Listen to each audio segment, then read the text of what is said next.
चलिए, उस दिन हम लोग पढ़े थे रीजनिंग का पहला चैप्टर। Yes sir. जो था रीजनिंग का पहला चैप्टर क्या था?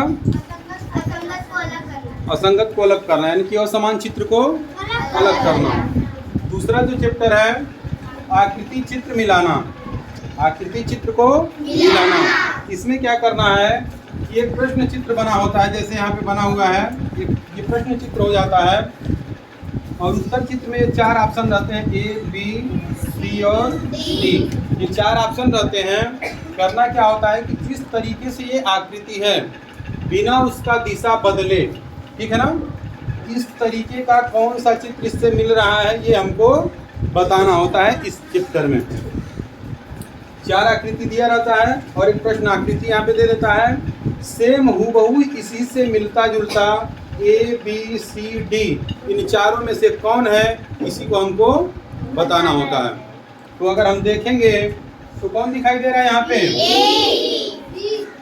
कौन कौन लोग ए बोले हैं? ईमानदारी से खड़े हो जाए, डरने की जरूरत नहीं, ईमानदारी से खड़े हो जो ए बोले हैं। और कोई बोला है? कई लोग बोले हैं। हाँ, खड़े हो जाओ बेटा, खड़े हो जाओ, कोई दिक्कत नहीं, खड़े हो जाओ। जो भी ये बोला है खड़ा हो जाए ईमानदारी से। कई लोग बोले हैं, एक लोगों की आवाज़ नहीं है, कई लोगों की आवाज़ है।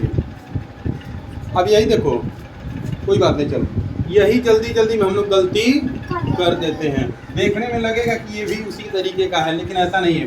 ये देखो, इसका जो है ये वाला कॉर्नर शेडेड पार्ट में दिया हुआ है, ठीक ना, छायांकित भाग में। और इसमें क्या है? ये वाला कॉर्नर है। तो ये वाला कॉर्नर किससे मिल रहा है? बी वाले से। पता चल गया? उसी के जैसा ये भी है, लेकिन ये परिवर्तित हो गया है, चेंज हो गया, अपोजिट में हो गया इसके।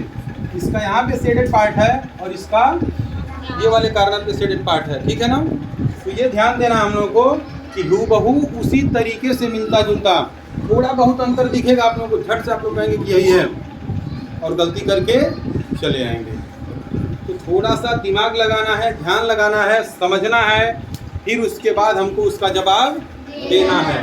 तो इसके अकॉर्डिंग कौन मिल रहा है हम लोग को? बी। तो बी वाला ऑप्शन यहाँ पे क्या हो जाएगा? सही हो जाएगा। यही होता है आकृति चित्र मिलाना या समान चित्र को मिलाना।